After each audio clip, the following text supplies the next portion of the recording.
Welcome to RAIN, the Real Estate Investor Growth Network with your hostess, Jen Josie.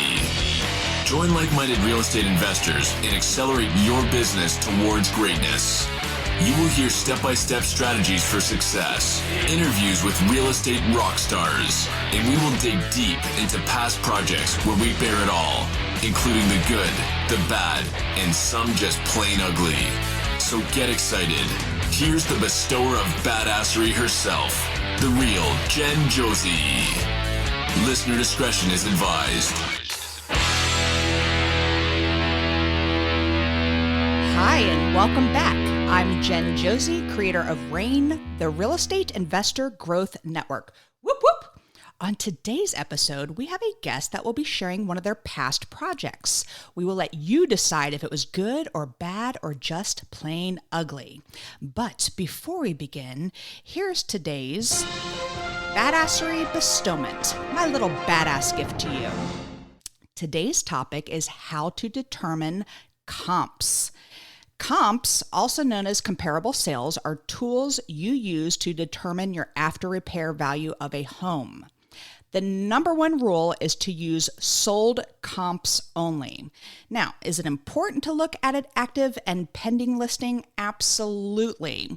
If you see that there are tons of active listings nearby with extended days on the market, you may want to rethink buying in that neighborhood because nothing is selling.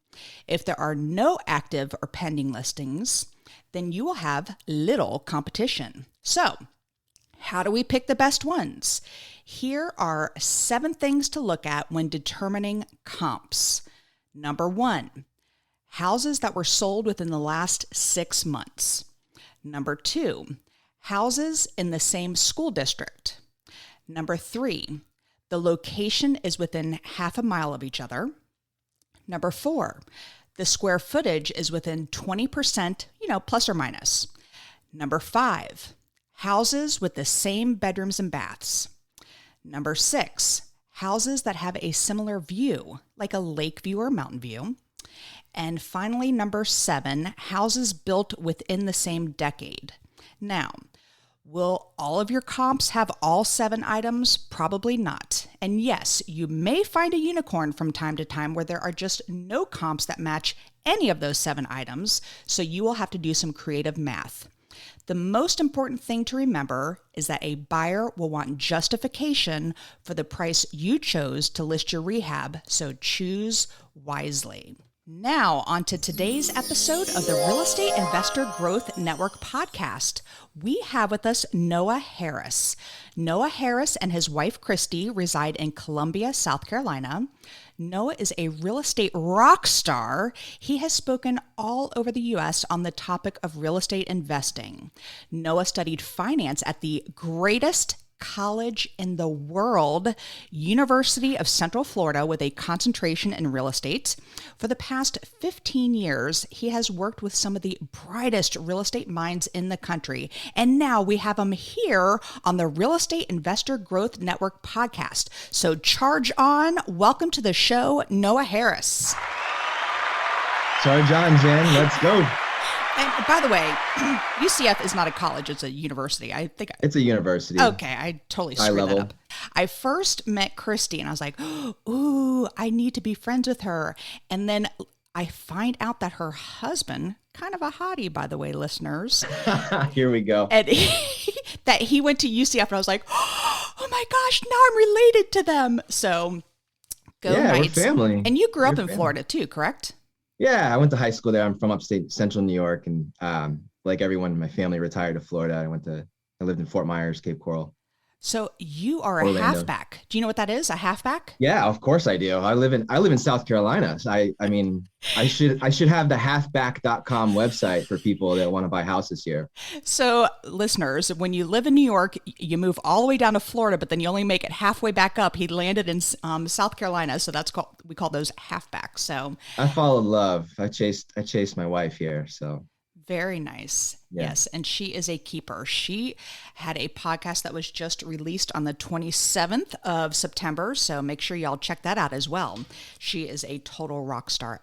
Anyway, today it's all about Noah Harris, though. So I want to hear a little bit about how you got involved. This is the first time I've had you on the show. So how did you get involved in real estate? How did I get involved? Oh my gosh. As a kid, young man, my mom owned a decorative painting company. So, she would do like murals, faux finishes. I've seen some of your mom's work on Facebook. Yeah. So now she does like canvases, and she's more like pursuing like that part of the business. But, the people who had the money to have a elaborate mural painted, or, do their whole bathroom in Venetian plaster and faux, all this stuff, crazy stuff, costs a lot of money, a lot of time. They were wealthy.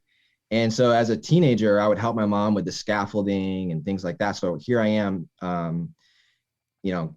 in a multi-million-dollar house with the yacht in the backyard. And I was always the kind of kid that wanted to know what other people did for a living. I was fascinated by the amount of money that I saw from my mom's clients. And so I would always, like, once my little job was done of putting down the what are they called? Like the cloths you put down so paint doesn't get all over the place. Drop cloths, yeah. Yeah, I would go and try to find the owner, and they might be making a sandwich or something in the kitchen, and they'd be like, "Who the hell are you?" I'm like, "Oh, my mom's a painter," and they're like, "Oh, okay," and I'd be like, I was pretty bold. I'd be like, "So what's the deal? Are you rich? Are you wealthy? Like, what do you do for a living?" And it didn't matter what they did for a living. They always kind of tied it back to real estate. Mm-hmm. So when it was time to say, okay, what am I going to do with my life? Real estate was always on my mind, if you will. And then I was never seeing my mom as the entrepreneur as such a young kid and being her own boss. I had a hard time envisioning myself working for somebody else. Right. And so really there was nothing else to do other than to start my own company, whether that be investing or a brokerage or whatever that might look like, and tied to real estate.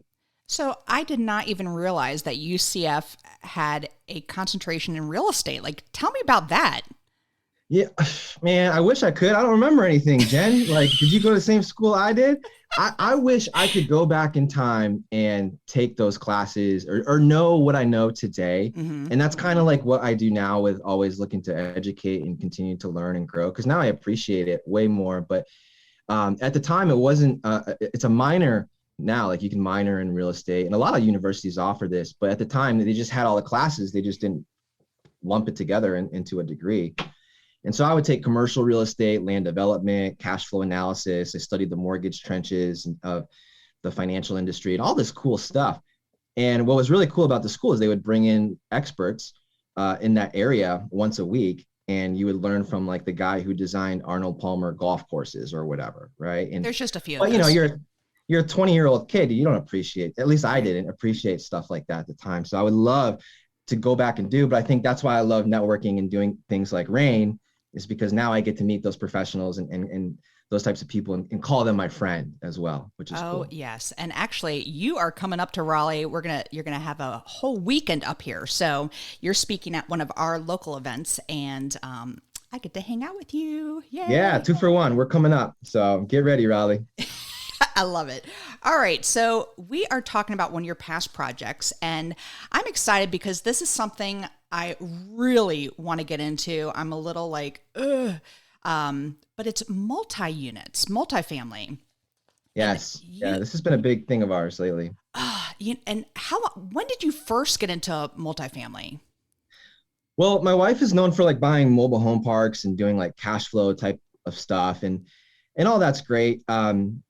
But really, when it comes, like what we'll talk about today, is we've kind of carved out a niche of like unique properties that offer multiple streams of income, right? Not just a duplex or a fourplex or whatever, but like cool houses that might have a unit on the backside, or the previous owner had an apartment in the basement, or things like that, or the pool house out back, right? And an apartment in the basement. Yeah, not that kind of apartment, move-in ready, gotcha, right? Gotcha. Yeah, and so what we found is there's they're kind of these hidden gems, right? And so if we talk about like how we find them and do, like, I'll share some insight on what that looks like. But let's start right there then. Perfect intro. So tell me about this property. Give me a quick little description. How many bedrooms, baths, doors, I guess, in this situation? Cool. So we got a bunch of these, but this is the one I'm going to share with you. I think has a lot of great learning moments. So, one of the strategies that we do is we look for, and this is for flips too, but we look for unique stuff on the MLS. So for instance, like a 2-bedroom that might be 1,800 square feet or more. Like there's something going on there where it's like, that doesn't really make sense. Like that's We a just big bought one of those. We got a 1,600 2-bedroom. And I was like, I can figure this out. Yeah. So we're always looking for weird stuff. So this property I'm telling you about now, it's a big house. It's a 4-bedroom, 2.5 bath home. And on the same parcel is a 1-bedroom, 1-bath house. Right. I mean, you could call it a studio, but it's not. It has its own bedroom and everything. And then in addition to that is a 2-story, 1-bedroom house as well that also has like storage, like real large amount of storage. It has I think the previous owner used to like park an RV there or something like that. Right. So it's cool. 4 units, 2 1-1s and 1 4 2.5. Awesome. All right. So how did you find this? You said the MLS? Yeah, so we cherry pick deals off the MLS all the time, but it's what are you looking for and are you making offers and doing? So this particular ad, Christy came across it and I was like, oh gosh, here we go, another house, right? Like you and I, we have this like weird love for beating ourselves up over buying crappy real estate, And so she brings me a deal and I'm like, oh geez, we really want to do this. She's like, I think this could be something. I'm like, well, tell me about it. She's like, well, it's a house, but this dumb agent, like it says like pay your mortgage while you live there. There was like no description really of like what it was. But it was priced kind of high if what you were buying was what the listing agent was actually like had in the details. Right. So you're like, this deal doesn't really make sense. Doesn't seem like a great deal based off what is in the description. She goes, but I think there's something else to this house. Let's go drive by it today. And that's what we did. So when we pulled up, we're like, oh my gosh, this is beautiful. It's got this huge driveway. There's 3 houses on one parcel. Nowhere is this even mentioned in the MLS listing. So we'd like to look for stuff like that where maybe somebody screwed up. And this happens all the time with REOs too. Like we've bought lots of REO properties where the person who was doing the listing, what does REO stand for? Real estate owned. So bank owned, foreclosures. The person might not be as emotionally involved in the listing. So it might be a 4-bedroom, but they listed as a 3. There's stuff like that. So where is this located? It's in Columbia, South Carolina. Okay. And what was the asking price? Oh gosh, I think they were asking 155, if I remember right, 155. And then what did you offer? We offered 130. Okay. I believe on the property. We ended up picking it up for 137.5. Very nice. And at the time, what was the estimated ARV? Because I know you were probably looking at this as a long-term rental, but we still do that math in our head. So what was the ARV at the time? 100%. So, here's what's interesting when we calculate ARVs like this, because this is a tough one to calculate. Like today we talked about comps, you were sharing your secrets. There's not a lot of properties that have 3 houses on them, right? And there's not a lot of properties that have a single family home with a guest house out back, let alone 2. So here's what I would say with this: be extremely conservative with this, because we learned the hard way where we had an appraiser come in and we didn't get what we were looking for. And I'll tell you, I was thinking probably 200, right? Now, knowing what I know about cash flow, because we have people come in all the time, they buy properties from us, cash flow properties and wholesale deals and all this stuff.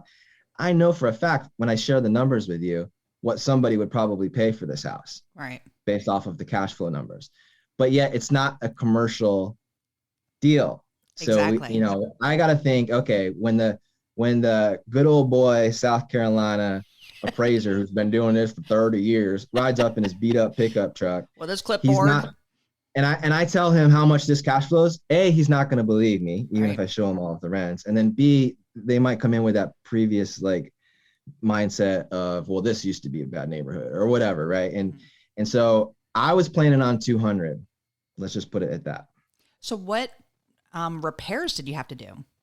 It wasn't a lot. So what was cool about this house is the people that had owned it before, they inherited it. It was a probate, right? Which is another one of the lead sources that we love. Mm-hmm. and it was two brothers that owned it. They put a lot of sweat equity into it, but they could never get caught up. Like it was never enough for them to be like, okay, we did everything. Let's get a tenant in there. So they were also tired landlords as well, right? Were they local? They lived out of the area. Okay. So, checking all the boxes, right? Boom, boom, boom, right? Motivated. And, we almost owner financed with them, which would have been pretty cool in itself too. But, yeah, they were motivated. You're blowing my mind with all this stuff. So like it's going to be a rental and you got to work these numbers and cash flow. And then now you're like, oh, and we could probably owner finance it. But anyway, how did you end up financing it? So most of the stuff that we do is private money.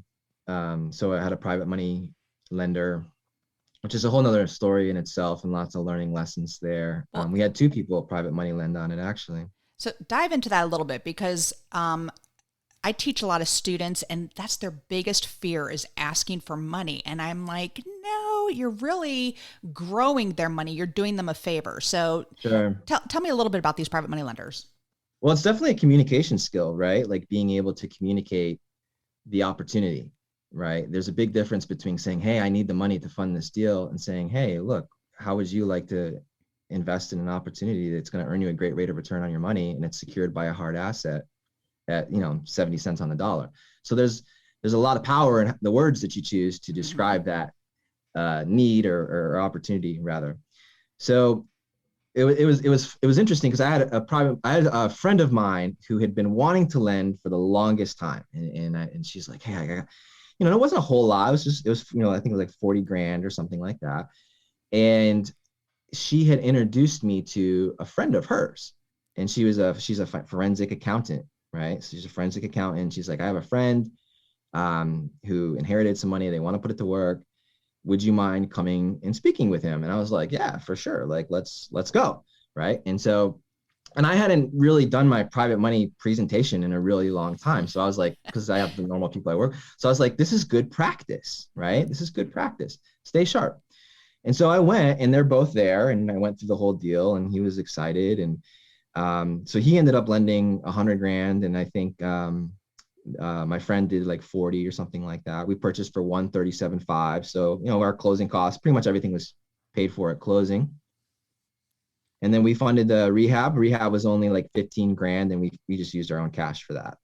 What did you have to do for the rehab? It's interesting. Like when you buy rental property, you rehab and then you rehab. Right. Because you own it and then you're like, oh, crap, like all this other crap stuff is going wrong that we didn't know about. Right. So all in all, I'd say we probably have like 25,000 into the house, through plumbing and different stuff that happens once people start living in the properties. But really just paint, drywall, new carpet in some areas. It was in good shape, but we just wanted to get it real nice for someone, whether they were going to be a long-term tenant, which was our original plan, or a short-term tenant, which is what we do now. So you decided to keep this as a long-term rental. So how long did you keep it with that private money? Because we're using, by the way, I'm sorry, I'm jumping ahead, but you use the BRRRR strategy here, which is buy, renovate, rent, refinance, repeat. Did I miss something? Correct. I don't think so. I got them all. Okay. So you could add another R and make it your own thing. I don't know what the next R would be, right? Like all these. Yeah, but we're just refinancing, cashing out, putting some money in our pocket, hopefully. So we held on to it probably 6 months or so, And the thing is, I wanted to make it worthwhile for the person that was lending too, because like this was their first time. So if it was like, and they weren't doing any points or anything like that up front. So it's like, 10%, no big deal. But I want to make sure that the person is happy. Like they're like, wow, look at all the money I made doing nothing. Right. So we held on to it a little longer than maybe we could have. But then when the moment came for us to refinance, we refinanced. And how did it appraise? It didn't appraise how I wanted it to. I was thinking 200, and we sell mobile homes to people like that cash flow, $300-400 and houses. And it's crazy to me. Like in my mind, I'm like, okay, here's 3 houses and their cash flow is incredible. Like really, I bet somebody from California would give me $350 for this thing right now. Right. In my mind, I know that, but I have to say, okay, conservatively, what's going to happen? old guy, good old boy, dumpy pickup truck, 200, right? And I think it ended up appraising like 181 or something like that. Okay. So did you have to bring cash to the table to refinance it? Yeah, I think we did. I think we did. I think we did the loan for like 135 or something like that. So we brought a little cash to the table, but we got it back pretty quick, which I'll tell you here in a minute. I'll show you the numbers. Awesome. So the great part about real estate is that you can shift. So your original goal was to do a long-term tenant, correct? Yeah, yeah. And all three of them? Yeah, yeah. I mean, because this is a few years ago, right? And so this is pre-COVID, pre-Airbnb, you know. So in our mind, we're like, okay, like we'll get, and my wife's great at selecting tenants. She's got a great system for picking people, and she owns a property management company. So that's always what we did. It's what we knew. And what's interesting is once it's really cool. Like, and you hit the nail on the head. Back up a little bit. You hit the nail on the head. Multiple exit strategies. Right. And when there's times like this of uncertainty, Mm-hmm. what I'm about to share with you of like how we rent them out now is so huge. It's so huge because when a lot of people were freaking out, we were making more money than we ever thought we would with our rental properties, Yep. you know, and being able, and that's why it's important to buy right. That's why it's important to, you know, a lot of people diversify their stock portfolio with different types of sectors. Well, we diversify our real estate portfolio with different types of tenants. Gotcha. As well, in terms of their leases. So you originally wanted to have long-term renters, and then what ended up happening?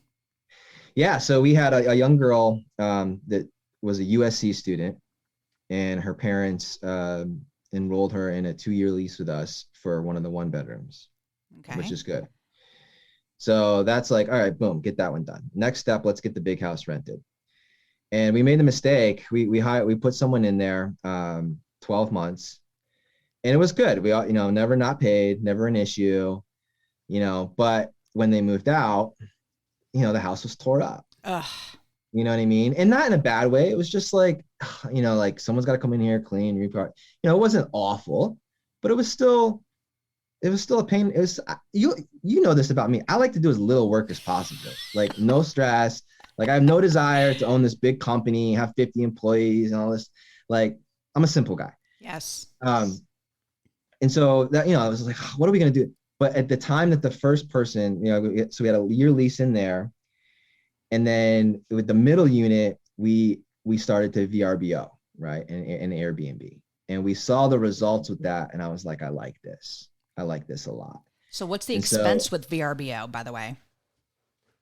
It's not, I mean, VRBO, you pay a little bit more fees to VRBO.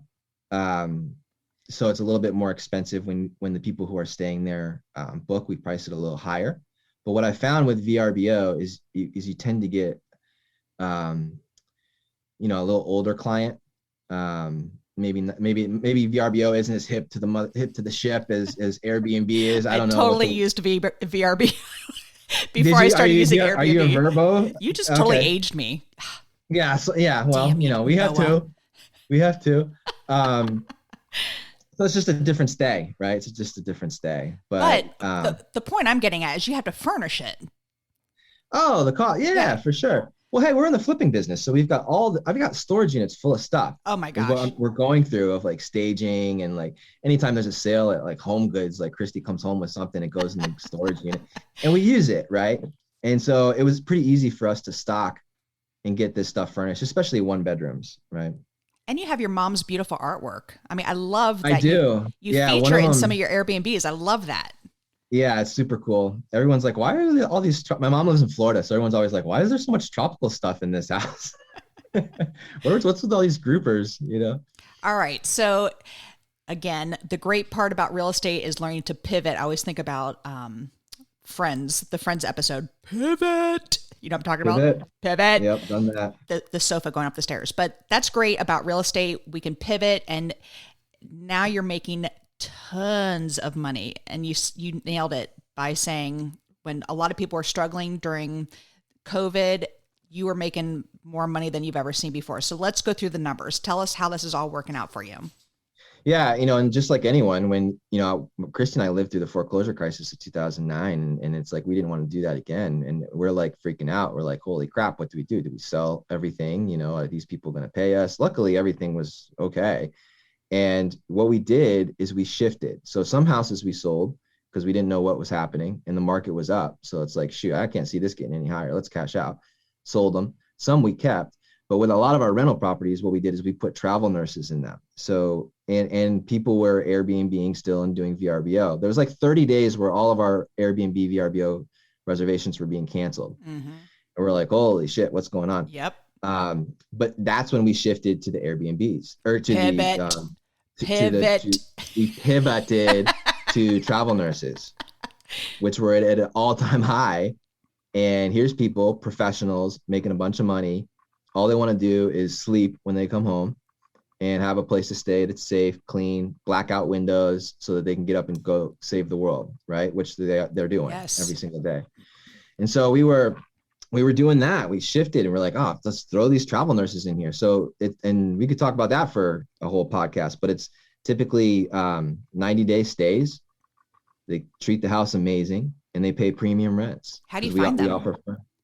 So we have there's a Facebook group. I think it's like Gypsy Travel Nurse or something, Gypsy Nurse, something like that.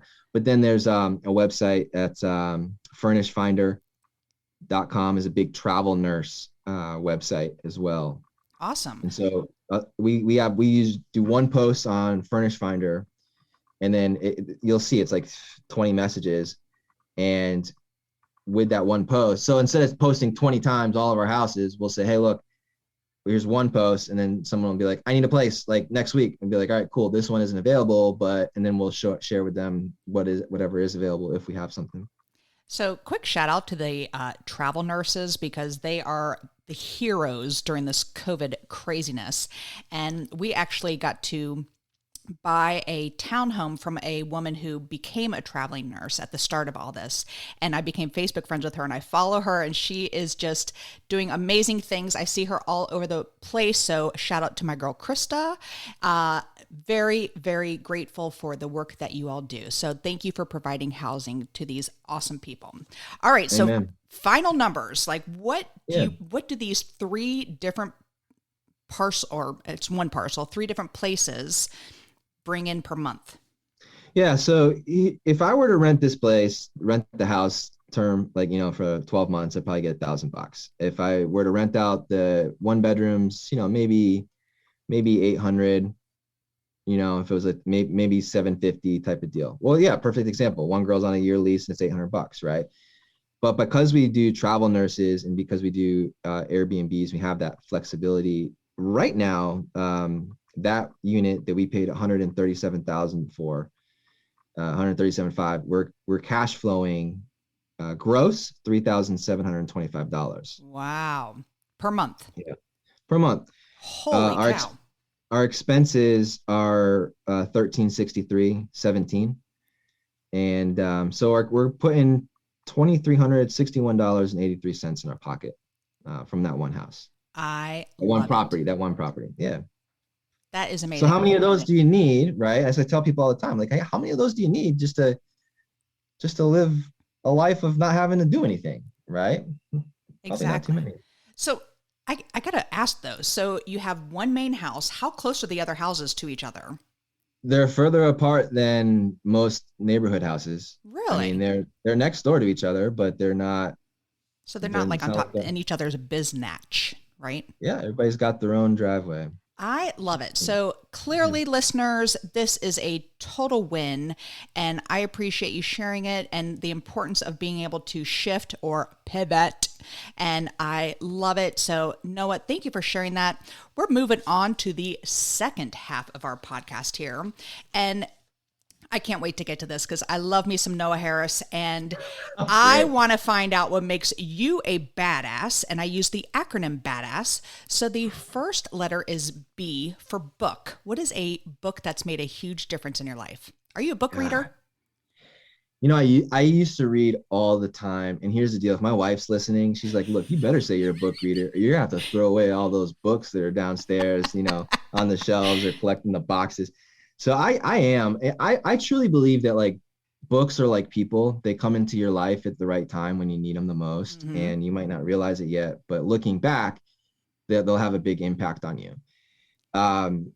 Starting out 16, 17-year-old kid, just eager to learn and do, big one was just Rich Dad, Poor Dad, from the mindset standard of like, hey, you know what, there might be a different way, right? It might not be for everybody, but there's another way. And I think that really impacted me as a young entrepreneur trying to figure all this stuff out. I'm a big podcast person now because with kids and stuff, it's God, I don't have a whole lot of time to myself, and learning and doing from like, anyone that's successful with integrity, I love to learn from. But I also think, Jen, that it's important to have fun, Mm-hmm. and to remember to be yourself and do. And I'm a big hockey fan. And right now, this might sound silly on a real estate, I love the podcast, Spit and Chicklets, which is a real estate podcast. It just makes me laugh. It's real and estate?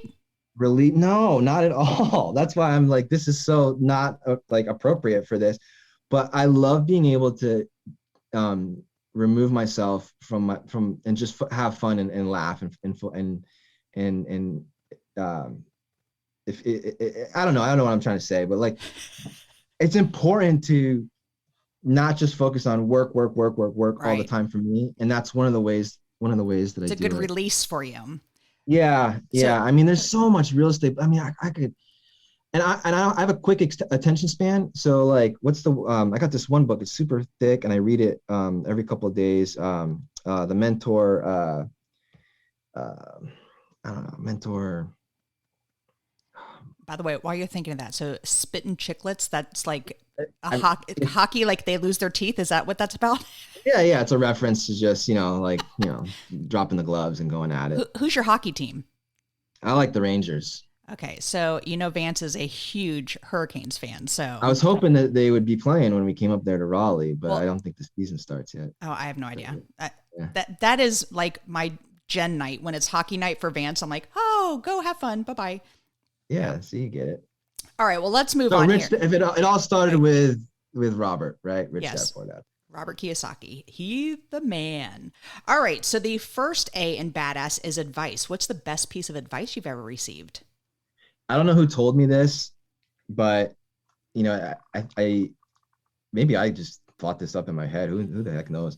But it doesn't matter how you make your money. What matters is what you do with it. Yes. I mean, so many people that have great jobs, careers. I got a lot of friends. They got beautiful houses on lakes and all this stuff. But at the end of the day, I always wonder what's their cash flow look like, Mm-hmm. right? That's fantastic. I love that. All right, the D in badass is drive. What drives you to be successful? Having fun. Christy and I always say this. Look, if it isn't fun, we ain't doing it. And Amen.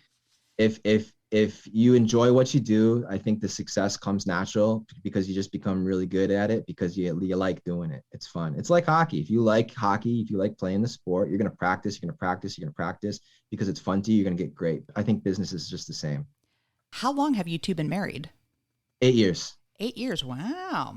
And you have 2 beautiful boys. We 3. I have a stepson as well in Ohio. Yeah. Really? I did not know that. Yeah. Oh, wow. Connor, Cruz, Court. Very nice. All right. The second A in badass is aspiration. I'm a big goal setter. So what is a goal you're currently working on? Trying to find the next chapter in my life. Again, going back to being creative, right? Having a mom that's a painter and growing up with an artist, like I'm just trying to find something that fans that flame of creativity and do. For the longest time, I love real estate. I'll always put my money in real estate. We'll always do real estate. I can never see a life where we're not having 2 or 3 flips going on and all this stuff. But, I've really enjoyed speaking. I got an opportunity to work with fortune builders, traveling all over the country, teaching and training. And that was so much fun. I have zero desire to get on a plane right now and go to a hotel for 4 days or whatever and be away from the family. Mm-hmm. But if I can figure out a way where we can teach and have fun and give back, kind of like you're doing, I think that's the next chapter of what I'd like to do. I love it. And we'll figure that out. You will be fantastic at it. That's why I asked you to travel and come to Raleigh, but you're bringing the kids, so that you guys different. We look at this as going to see family. So. There you go. This is why we love you. All right. The first S in badass is systems. What systems do you have in place to help you achieve success? I think when we hear the word system, lots of times we think of like, a checklist, and we have those in our business, but, just to switch it up a little bit, I think a support system is so important. And, one of the things that I initiated and started with a friend of mine a few months ago was just having a local meetup, right? And I think you do the same thing, right? So for us, that's a system. And here's the deal: October, whatever, first Wednesday of the month, I'm having a meetup. Right now, to be honest with you, I don't want to go. I'm just like, oh my God, I gotta think of something to talk about. I've gotta, I'm like psyching myself out already. But the fact that it's mine, it's scheduled, people are coming, it's forcing me to go do that, right? And guess what? At the end of it, I'm gonna be so happy that we did it. I'm gonna make new relationships. I'm gonna make new friends. I'm gonna learn something. Everyone's gonna have a freaking good time. Yep. And I'm gonna go home and be like, I can't wait for next month, right? So, but if we didn't have that system in place to consistently be a part of something, it's called the re-up, because I need that. I need to be re-upped, remotivated in all aspects of life and business. So I think a support system is so important for entrepreneurship. Absolutely. And you have been a support system for me, because I remember you looked at my website or checking out my videos at one point, and you said, hey, Jen, can I give you a few pointers? And I was like, yes, please. And so you went through and you took so much time, and you were a support system for me. And that's just so important. And I was so grateful. And you are actually wearing, because I was like, you know what? I don't want to just send him money. Let me send him a UCF sweatshirt. So you're actually wearing it for this interview today. I am. And I wear this all the time. I didn't have to look very far for it. And it's sweater weather today. It's like in the 50s. So it's like, I did my morning meditation outside. I was like, oh, it's kind of chilly, but yes. That's what it's all about. Community is so important. Yes. And I appreciate you. And that's the crazy thing about real estate is everybody wants to help everybody else out. It's just, you would think it was cutthroat, and then you get in there and you start forming your tribe. And so I am very appreciative that you're part of my tribe and stepped in and you re-upped my game. So thank you for that. All right. The final S in badass is success. What does success mean to Noah Harris? Wow. Geez. For us, and I know I'll speak on my wife, she'll echo this as well. And it's there's probably a commonality with a lot of your guests when you ask this question when it comes to family and doing and being able to provide, but not just provide with a paycheck, but be able to provide with your time is so important for us. And that's what we're doing. We have kids that, one lives in Ohio, and if I had a normal 9-to-5 job, I know I wouldn't be able to see him as much as I do, which I still feel isn't as much as I'd like. And our youngest son has autism. So there's a lot of work involved with just being a parent, and real estate has done that for us. I think everything that we've done has set us up for the moment. Even just a phone call yesterday with his teacher and his special teacher that, is there to like work with him and do, like, we wouldn't have been able to be on that call if we didn't take the steps that we took 4 years ago to buy that one house that gives X amount of money, so I look at houses like bricks, and so you're building your home, you're building your lifestyle one brick at a time, one house at a time. And to be able to just be there is what success means to me. I just see success building and building even more for both you and Christy. You guys are awesome. You give back to the community all the time. I'm looking forward to having you speak at my meetup in just a couple weeks. So I thank you for being on the show and sharing your badassery. You are awesome. How do people find you online? Yeah, I'm easy. You can do, if you guys want. I've heard that about you. that you're easy. Anyway. How do you think I ended up with my wife? No. What's the best way? So if you guys want, I'll post photos of the house that I was talking about. I'll post before photos and after photos so you can go and look. And I'll put them on my Instagram. It's Vive, VIVE _ real estate. Vive _ real estate. I'll post them there. And you can find me on Facebook, Noah Harris. Where's that name I'll from? post them there too. What's Vive? Vive? Yeah. So the name of my company is Revive Homes. Okay. And, obviously that has like an image when you think of it. Oh, Vive, just means to live. Okay. Right? To live, to breathe, real estate. I love it. Well, thank you so much for being on the show.